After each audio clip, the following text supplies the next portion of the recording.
Ya, selamat bertemu kembali. Saya ucapkan kepada seluruh peserta didik kelas 11, khususnya SMA Negeri 1 Kota Beraja. Kita kembali bertemu untuk materi lanjutan sejarah Indonesia, yaitu topik kita hari ini itu penyebaran agama Kristen. Saya harap semoga kalian masih penuh semangat untuk mengikuti materi kita hari ini. Oke? Baiklah, kita akan mulai materi kita.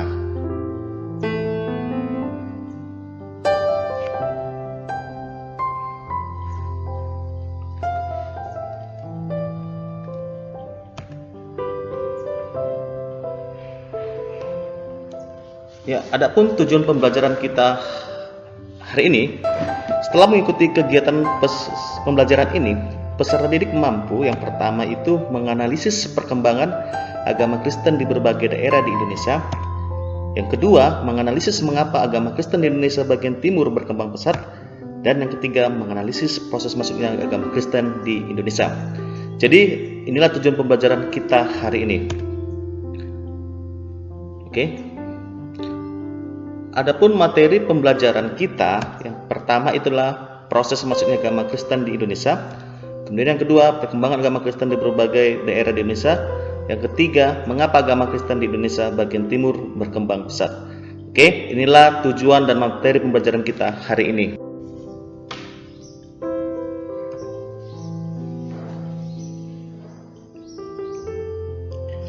Berkembangnya agama Kristen di Indonesia ini telah menambah dan memperkaya khasanah kehidupan beragama. Oleh karena itu, toleransi menjadi sesuatu yang sangat penting. Jadi ini bagian dari manfaat yang akan kita dapatkan setelah belajar materi ini ya. Oke, baik, kita akan langsung masuk saja kepada materi ya, yaitu perkembangan agama Kristen. Perkembangan agama Kristen di Indonesia secara garis besar dapat dikelompokkan menjadi dua. Yang pertama, yakni Kristen Katolik, dan yang kedua itu Kristen Protestan. Perkembangan agama ini tidak dapat dilepaskan dari kedatangan bangsa-bangsa Eropa seperti Portugis, Spanyol, datang pula para misionaris untuk menyebarkan agama Kristen di Indonesia. Oke, ini kita lihat peta dari bagaimana penyebaran agama Kristen di Indonesia. Aktivitas pelayaran dan perdagangan yang dilakukan oleh orang Eropa itu sudah menjangkau ke seluruh wilayah kepulauan Indonesia. Oke. Dalam kenyataannya, agama Kristen Katolik dan Kristen Protestan berkembang di berbagai daerah, bahkan di daerah Indonesia bagian timur seperti di Papua, daerah Minahasa Timur, Nusa Tenggara Timur, juga daerah Tapanuli di Sumatera. Agama Kristen menjadi mayoritas. Oke, itu kita tadi sudah melihat bagaimana peta penyebaran agama Kristen, sehingga agama Kristen menjadi salah satu agama mayoritas di beberapa daerah di Indonesia, khususnya di bagian timur Indonesia.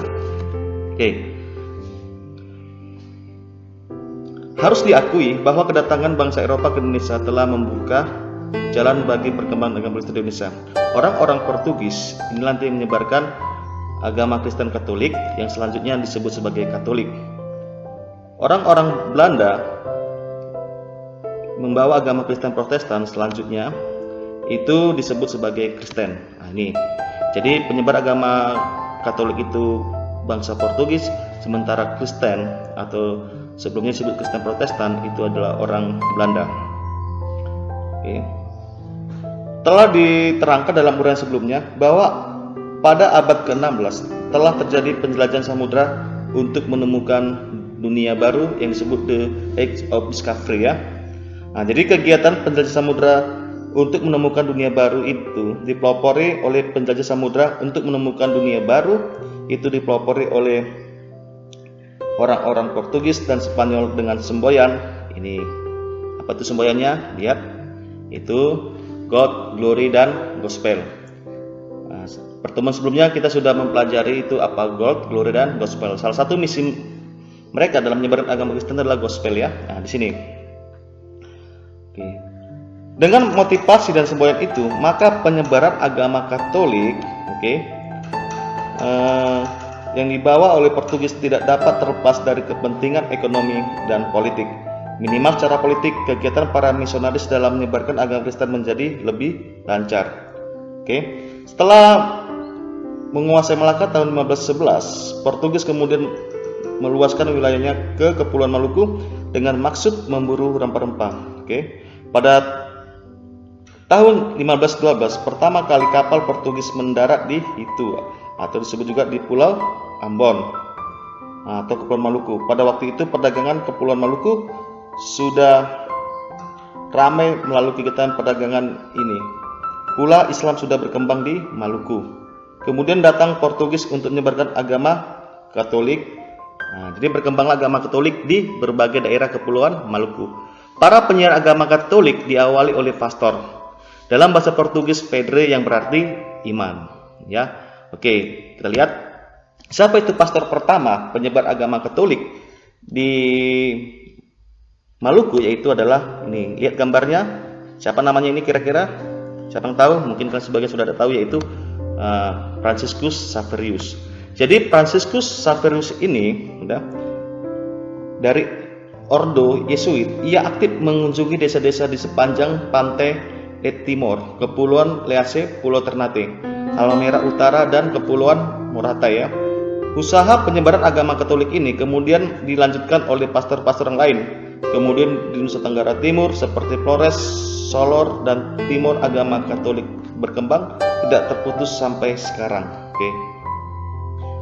Itulah pastor penyebar agama Katolik di Maluku. Kita lihat.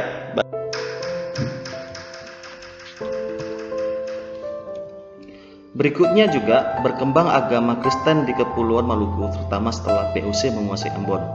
Pada waktu itu, para jendeling aktif menyebarkan agama baru ini dengan semangat pieisme, yaitu menekankan pertobatan orang-orang Kristen.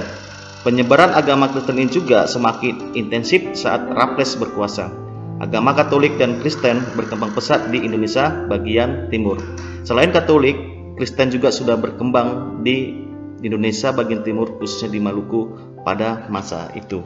Oke. Baik, kita lanjut berikutnya. Ya, ini.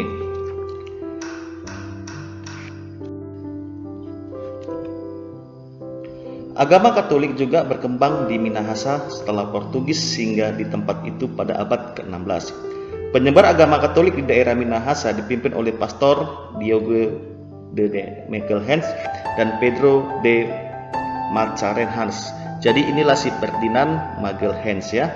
Baik, peristiwa ini terjadi pada tahun 1563. Baik, yang dapat dikatakan sebagai tahun masuknya agama Katolik di Sulawesi Utara. Tercatat pada ekspedisi itu, sejumlah rakyat dan raja menyatakan masuk agama Katolik dan dibaptis. Nah, ini ya. Dan dibaptis, ingat, jadi kalau setelah dibaptis mereka sah menjadi agama Katolik. Tercatat pada ekspedisi itu sejumlah rakyat dan raja menyatakan masuk agama Katolik dan dibaptis. Misalnya pada masa itu, ini lihat, ini misalnya, lihat ini gambarnya ini, ya.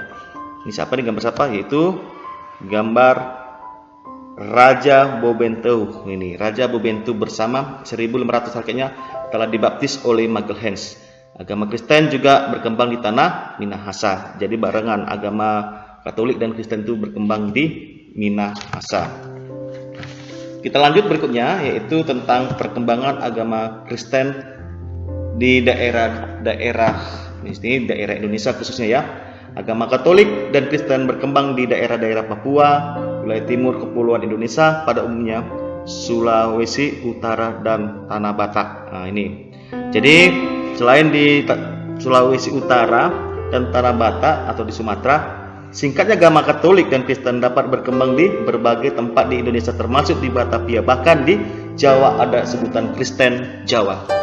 Jadi agama Kristen juga sudah berkembang di Jawa atau disebut dengan Kristen Jawa. Inilah tokoh penyebar agama Kristen di Pulau Jawa. Gambar siapa ini? Kamu bisa lihat di buku pegangan kita, buku Kementerian Pendidikan dan Kebudayaan. Itu di halaman 64, yaitu gambar, ya, siapa ini? Kiai Sadrak. Nah, ini ya. Jadi ini gambar Kiai Sadrak. Siapa itu Kiai Sadrak ini? Kiai Sadrak ini adalah seorang penyebar agama Kristen di Jawa. Nih, perhatikan, perkembangan agama Kristen Jawa ini tidak dapat dilepaskan dari peran Kiai Sadrak.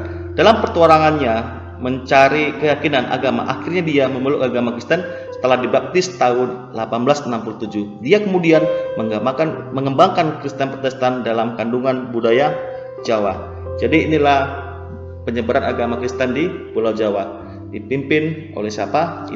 Atau dipelopor oleh si Kiai Sadrak. Oke, baik. Itulah. Ya, sampai sini dulu pertemuan kita hari ini untuk mata pelajaran sejarah Indonesia kelas 11. Kita lanjut minggu depan. Semua materi kita hari ini bisa kamu baca dari buku pegangan kita, itu sumbernya lihat di atas ya. Kementerian Pendidikan dan Kebudayaan Republik Indonesia 2017, Sejarah Indonesia 11 semester 1, Jakarta. Kementerian Pendidikan dan Kebudayaan Republik Indonesia, itu baca di halaman 62 sampai 64. Pesan saya untuk kalian semua, tetap semangat belajar daringnya ya. Dan jangan lupa satu lagi yang penting, yaitu kerjakan tugas kalian dan kumpulah tepat waktu sesuai dengan tenggat waktu paling lama yang ditentukan dari classroomnya ya. Sekian dan terima kasih. Sampai bertemu di kesempatan dan materi berikutnya.